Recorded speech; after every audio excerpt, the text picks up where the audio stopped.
Alors donc ce matin nous allons parler de guérison. Je parle précisément de ce imam musulman à Libreville qui habite le quartier à Québec-Plaine, au Feu Rouge, et qui est tombé malade depuis pratiquement 12 ans et qui pratiquement a cherché la guérison partout. Il est allé à Abu Dhabi, donc en Arabie Saoudite, rien. On a prié pour lui à leur mosquée avec tout ce qu'il fallait faire comme invocation et tout, rien. Et alors un jour, son fils qui n'est pas musulman mais qui prie avec nous est allé le voir. Il a dit: papa, je pense que ce dont tu as besoin, c'est seulement la guérison. Et puis la guérison, on peut l'obtenir partout. On est allé chez les charlatans des quartiers, des villages, on n'a pas pu te guérir. On est allé chez les imams, tes collègues, rien ne s'est fait. On est allé jusqu'en Arabie Saoudite. Alors moi je pense que tu dois essayer, mon Dieu. Ah, il a dit que si mes parents, mes frères, n'est-ce pas, musulmans, apprennent ça, mes frères à la fois apprennent ça, je vais avoir des problèmes. Et puis le fils a dit: mais mon papa, mais je ne pense pas que tu préfères mourir. Alors que tu es encore jeune et nous voulons te voir encore faire au moins 30 ans, 40 ans avec nous. Si tu peux venir à l'église, tout sauf ça. Sauf si tu me dis que réellement, si je fais ce sacrifice d'aller à l'église, prenant, n'est-ce pas, toute ma communauté contre moi et sur mon dos, alors il faudrait que ton Dieu me guérisse. Et tu sais que... Donc le fils a dit: non, je te dis de venir essayer chez nous parce que c'est très important. Sinon, tu resteras malade.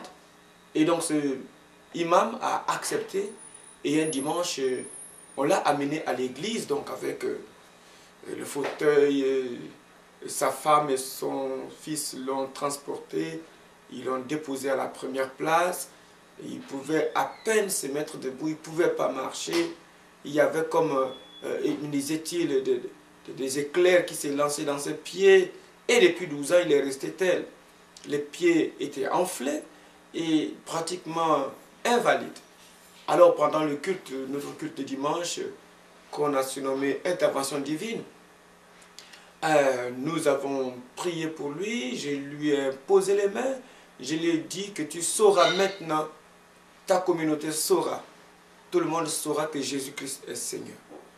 Et alors je lui ai imposé les mains, il avait une canne, il s'appuyait sur une canne et puis deux gardes, n'est-ce pas, de la sécurité de l'église le soutenaient. Et c'est ainsi que donc je lui ai dit: quand j'aurai fini de prier pour toi, mon Dieu va te guérir. Alors, je lui ai imposé les mains et puis j'ai prié pour lui pendant quelques instants. Et j'ai dit au gars de la sécurité de le lâcher. Je l'ai pris par la main et on a commencé à marcher. Et bien, dis donc, il a commencé à courir.